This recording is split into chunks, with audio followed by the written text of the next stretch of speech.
Je suis détenue à la prison centrale de New Bell depuis pratiquement, je peux dire 8 mois. La comédienne gononikaise depuis la prison de New Bern donne les réels motifs de son incarcération. Regardez cette vidéo jusqu'à la fin. Je suis perdue, je suis embarrassée, je ne sais plus, l'homme noir est méchant. L'homme noir est méchant, je ne sais pas. En fait, le truc c'est quoi? C'est que comme mon numéro, ma première page gononikaise comédie avait toujours mon contact dessus. Et il y a donc quelqu'un qui prend mon numéro, qui m'appelle, me disant, je suis madame le procureur Bellinga en service au tribunal de Samba. Je dis, ok, donc la personne me dit, je suis fan de ce que tu fais et tout, j'aime tes contenus, tu es très talentueuse. Vraiment, moi-même, j'ai eu l'envie de faire dans ça, mais mon travail ne me permet plus. Je dis, ah, d'accord, ça fait toujours plaisir d'avoir une fan procureur dans le répertoire. C'est toujours important, surtout ce dans quoi nous faisons là. C'est comme ça que je garde le contact avec la dame. On reste, on est en contact, on cause. Le matin, elle devient comme une marraine pour moi. Je dis comme une marraine, comme une maman, parce qu'elle me soutient. Le genre que quelqu'un te soutient moralement, même financièrement, elle me soutenait un peu. Au point où un jour même mon téléphone s'est cassé. Elle m'a envoyé, elle m'a dit, bon, va prendre 150 000 là chez quelqu'un au niveau du rond-point Loncac. J'ai pris, tu arranges ton téléphone, 50 000, tu renvoies 100 000 francs. C'est ce que je fais, je m'en vais, je prends et tout. Et c'est comme ça qu'elle me soutenait, même dans les médias, elle se battait pour que je passe dans les médias. Je ne savais pas comment elle faisait, mais elle me dit, ok, j'ai déjà arrangé ton rendez-vous à tel endroit, avec tel journaliste, va juste, tu passes à l'émission. Ça, ce sont les choses de début 2023. Je ne sais pas si c'est début, les choses de juin. Voilà, juin 2023, si je ne me trompe pas, entre mai et juin. Moi, je suis avec elle, je dis, voilà, enfin, j'ai trouvé quelqu'un qui vraiment me comprend dans ce que j'ai choisi comme métier. On est resté en contact pendant un bon bout. Sauf qu'avec le temps, elle commençait à vouloir m'imposer la façon de fonctionner dans ma carrière. En voulant m'imposer comme ça, j'ai commencé à la trouver étouffante. Je dis étouffante, il y a eu tellement de trucs qui se sont passés entre-temps. Mais ça, c'est le déclic. Parce que je me sentais déjà étouffée. Et puis un jour, de neuf, bon, on arrive, parce qu'elle m'avait dit, avant le contact de neuf, j'aime bien aussi sa façon de jouer dans la bataille. Elle me dit, ok, comme de neuf devait tourner la série, le film avec Ozine là, je suis en train d'oublier le nom. Le dernier, le film de neuf là, dont elle a fait la projection dernièrement, elle avait besoin des sites pour faire son tournage. Elle me dit, ok, je vais vous envoyer chez ma copine à Franco Hotel. Elle va vous trouver un moyen de tourner là-bas.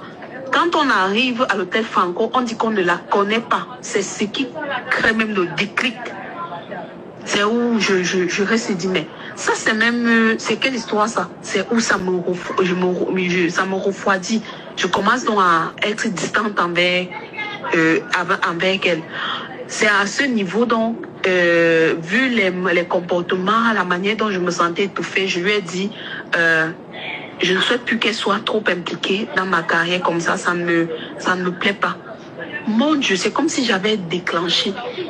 Elle est partie dire à la fille de celle qui a travaillé avec j'oublie tellement son nom. Celle qui a travaillé avec William Seignou là. J'oublie la fille, j'oublie son nom. C'est elle aussi, elle avait contacté, parce qu'elle aussi, elle était en contact avec la dame. Donc, elle avait envoyé la fille vers moi. Elle a dit que, bon, voilà aussi ma fille, vous allez vous soutenir, vous serrer les coudes. C'est comme ça qu'elle envoie le voice là-bas. Elle dit comment je suis, comment j'ai couché avec les gens dans le cinéma. C'est elle qui m'a fait ci, c'est elle qui m'a fait ça. Je me pose des questions que, mais ça c'est quel genre de langage audio qu'un magistrat peut utiliser comme les audios, l'audio où je dis à la dame que bon, je ne veux plus. Et puis je commence à suspecter donc son statut de magistrat. Coupe les ponts avec elle. Je la bloque. depuis novembre 2023. Je la bloque et je continue ma vie. L'audio est là parce que j'avais enregistré au cas où. Voilà, c'est la même dame qui est le même faux magistrat qui envoie Maman Monica à Yaoundé, qu'elle veut résoudre son problème de son fils qui était décédé. Bref, Maman Monica est venue. Elle-même, elle a trouvé ça louche. C'est là où je signale à Maman Monica que mais la dame, s'il n'est pas... Elle est louche. Même Zakoukla était en contact avec la même dame. Je dis à Zakoukla que parce qu'elle m'avait dit que Zakoukla c'est sa meilleure amie. Je dis à Zakoukla que ta meilleure amie, si elle me semble louche et tout. J'explique à Zakoukla, j'explique à Maman Monica. C'est là où elle-même commence à mener leurs petites enquêtes là-bas. Elle se rend compte que oui, effectivement, c'est comme si la dame est louche. Mais on n'est pas sûr à 100%. Elle me dit, je dis à Maman Monica que je vais aller même porter plainte. Maman Monica me dit que non, maman, laisse tomber. La seule chose à faire, c'est que tu coupes le contact avec elle. C'est comme ça que je bloque la dame. Je continue dans ma vie. En avril 2024, c'est juste comme avril comme ça là, ou c'est avril, ou c'est début mai, un truc comme ça.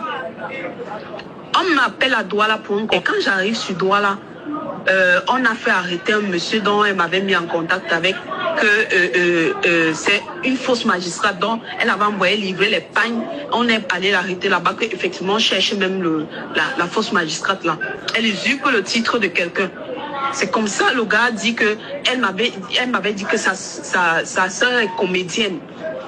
C'est elle ici, c'est comme ça qu'ils me tendent l'embuscade, ils me font venir à Douala pour me dire que et tout. J'explique, je me trouve donc en face de la vraie magistrate. Je reconnais ça par les photos, juste. C'est là où la vraie magistrate je lui fais comprendre que non. Moi, je ne connaissais pas que c'est une fausse magistrate et tout. J'appelle même Maman Monica sur haut-parleur. Elle dit, hey, c'est une bandite et tout. Là, l'enquêteur me laisse même partir. Je me dis, bon, c'est terminé. Mais je reste en contact avec l'enquêteur. Au cas où il y a une information de plus que je dois rajouter, on va en rajouter parce qu'il faut qu'on mette la main sur le gars. Vu que moi-même, j'étais en danger. Là, il pouvait même organiser un kidnapping, demander la rançon. Qu'est-ce qui allait me sauver? C'est là où je vois que moi-même, ma vie est en danger. Je reste en contact avec l'enquêteur. Toutes les informations, on avait même créé un groupe avec Tony et une autre, j'oublie aussi son nom. On a créé un petit groupe pour retrouver la dame, pour avoir les informations sur la dame. Mais bon, on a eu quelques petits trucs. C'est à ce niveau que je donne tout ce que j'avais comme information recueillie, j'envoie à l'enquêteur. Je reste donc un jour, Téné m'appelle, Christian Téné. Il m'appelle, il me dit, Nikez, j'ai un petit contrat pour toi à Douala. Est-ce que tu peux venir? Je dis, bien sûr, j'ai quoi faire. Vu que, oui, bien avant, la fausse magistrate m'avait envoyé un jour chez Téné le rencontrer. Elle m'avait dit, bon, les gens comme Téné, ce sont des hommes d'affaires, tu vois, demain ou après-demain, ils peuvent t'aider même dans les contrats. Donc, tu peux le rencontrer. C'était la période où ça avait chauffé entre Flavien Tchata, Pambatemi et Téné là. Je lui avais donc expliqué, quand tu as le contact du magistrat dans ton téléphone et qu'il y a une situation, la première chose à faire, c'est que tu lui expliques. Je lui avais expliqué dans le problème. Elle m'avait même conseillé, c'est elle qui me conseille, elle me dit, va au parquet et tout, fais comme ça, tu fais comme ça, ça va aboutir. Et c'est comme ça qu'elle m'a conseillé. On a fait ce qu'on avait pu faire. On a fait libérer Pambatemi. Je ne dirais pas que c'est moi, mais tout avec d'autres responsables du ministère des Arts et de la Culture, notamment Charlotte Ngomagno et l'autre.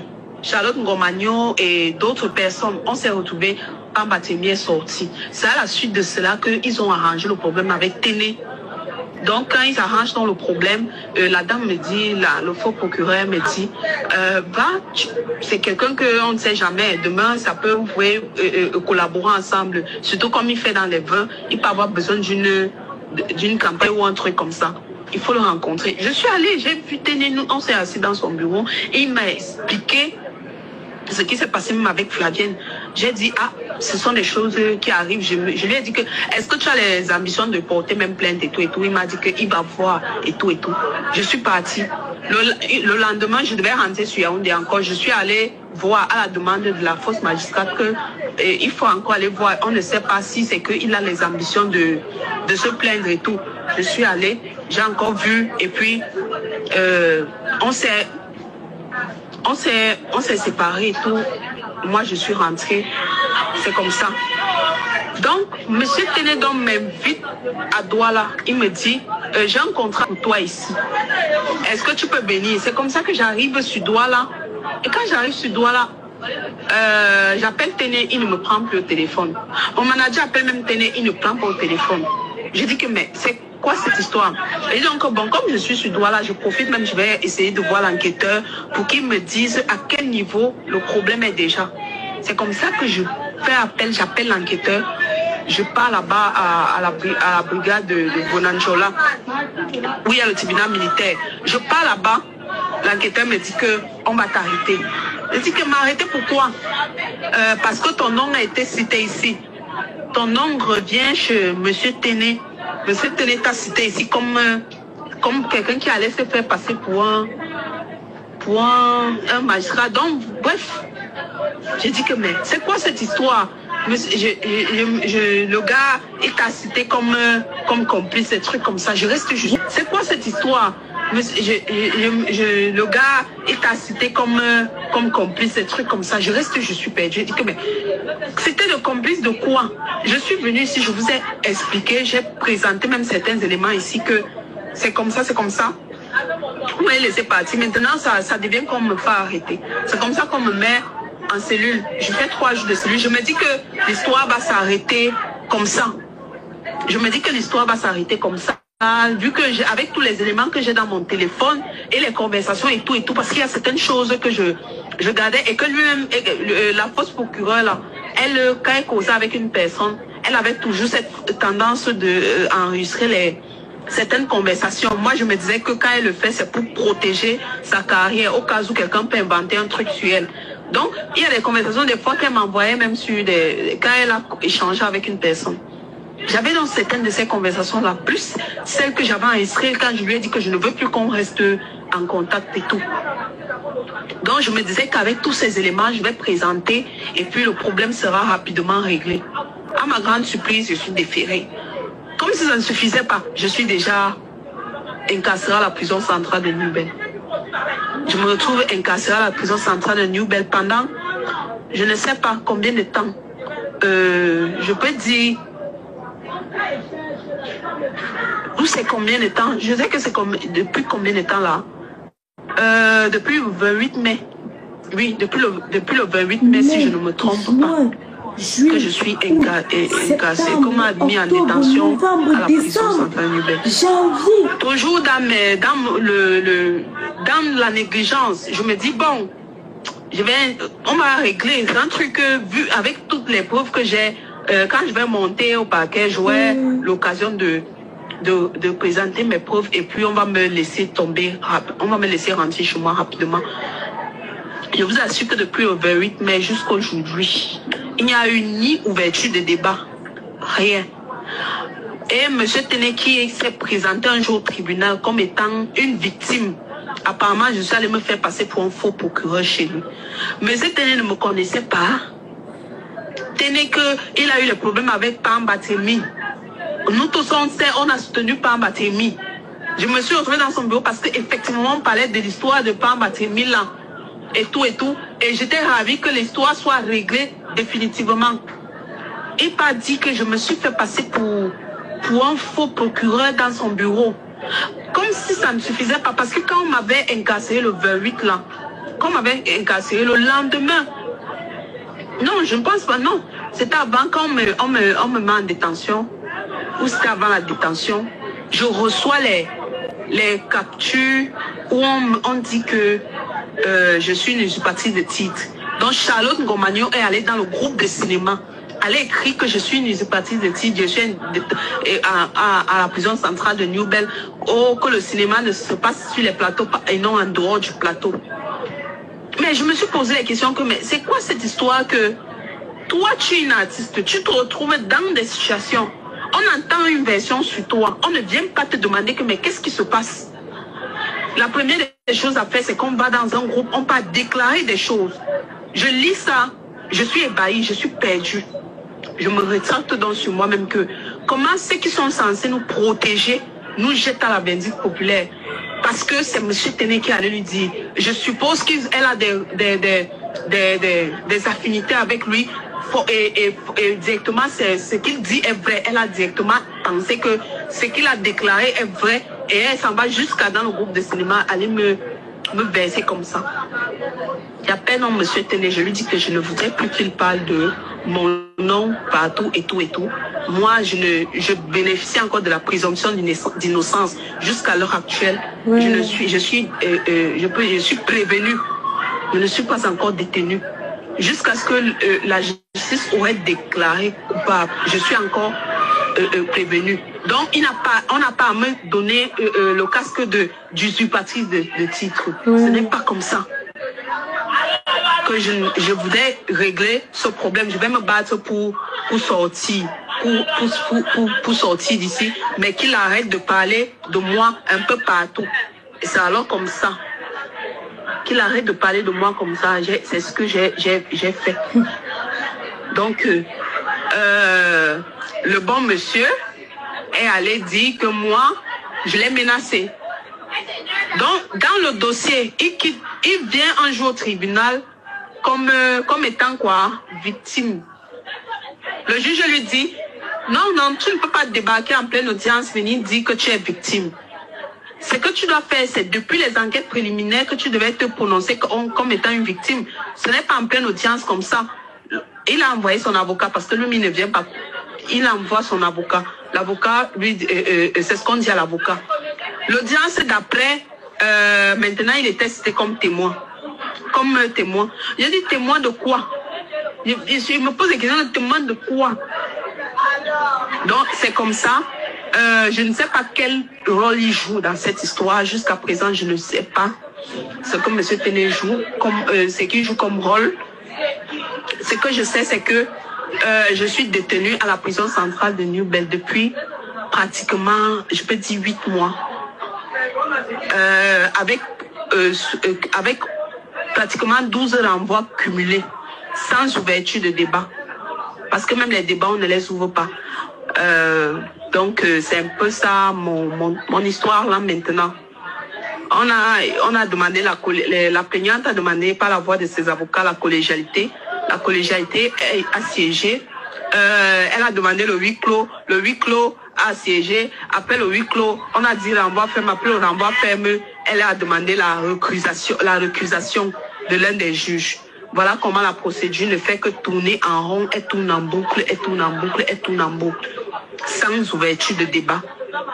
Comme tu me vois là. Donc, je ne sais même pas où c'est. Je ne sais même pas qui blâmer dans cette histoire. Je ne sais pas qui blâmer. Où je suis là, je suis même dépassée. Ma famille a fait de... Ma famille s'est déjà battue comme elle a pu. Ma famille s'est battue comme elle a pu. On ne comprend rien. Bon, il y a un détail que j'ai omis de dire. Le faux procureur, en fait, ce n'est pas une femme. C'est un homme qui se fait passer pour une femme. Donc, elle a une voix de femme. Donc, c'est comme ça. Ce n'est pas une femme. C'est un homme qui porte une voix de femme. C'est tellement, l'histoire est tellement longue que je ne sais pas. Un audio ne suffirait même pas à tout expliquer. Donc, il y a beaucoup de gens vont se poser des questions que mais pourquoi est-ce que tu as fait confiance à une personne que tu ne connaissais pas et tout et tout. En fait, je lui ai demandé que mais est-ce qu'on peut se rencontrer, est-ce qu'on peut se voir. Elle m'a dit, elle est en service au tribunal de Konsamba, comme je vous l'ai expliqué, et que quand elle va prendre son congé, on pourra se rencontrer. J'ai dit ok, c'est comme ça que je ne reviens plus dessus. C'est comme ça. Et vous savez qu'on a à l'ère du digital. Tu peux être en contact avec une personne peut-être que tu n'as jamais vue, même de la diaspora partout. Vous pouvez être en contact comme ça. Vous ne vous êtes jamais vu peut-être en face. Et puis, quand j'ai dit, je veux les appels vidéo, elle me dit que non, elle ne veut pas les affaires d'appel vidéo.